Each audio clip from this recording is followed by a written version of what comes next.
வணக்கம் இந்த வாசிப்பாளத்தில் நான் ஃபெராரியை பற்றி வாசிக்க போகின்றேன். ஃபெராரி 1939ஆம் ஆண்டு என்சோ ஃபெராரியில் இருந்து உருவாக்கப்பட்டுள்ளது. இது மொடேனா இத்தாலிய நாட்டில் ஆகும். இது முதல் முறை 1947ஆம் ஆண்டில் உருவாக்கப்பட்டுள்ளது. இதில் கூடுதலாக ஃபெராரியில் தன்னுடைய வேகமாகவும் இத்தனை சிறப்பான ஸ்போர்ட் வாகன் என்று ஜெர்மன் மொழியில் அழைக்கிறோம். அது வேகமான வாகனங்களும் சிறப்பான வாகனங்களாகும். ஃபெராரியும் ஒரு மிகவும் பிரபலமான டீமாகவும் ஃபார்மல் 1 மிகவும் அவை வென்றிருக்கிறார்கள் என்றதுக்காக அவை மிகவும் தெரிந்த நிறுவனமாகவும் இருக்கிறது.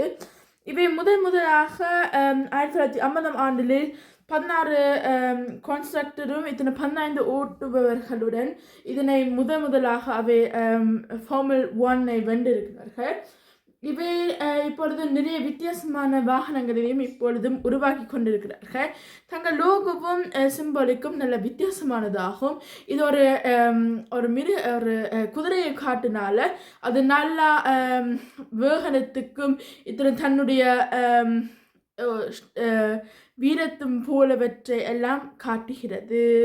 இதனால் ஃபெராரி ஒரு மிகவும் பிரபலமான நிறுவனமாகும். இது வணக்கம்.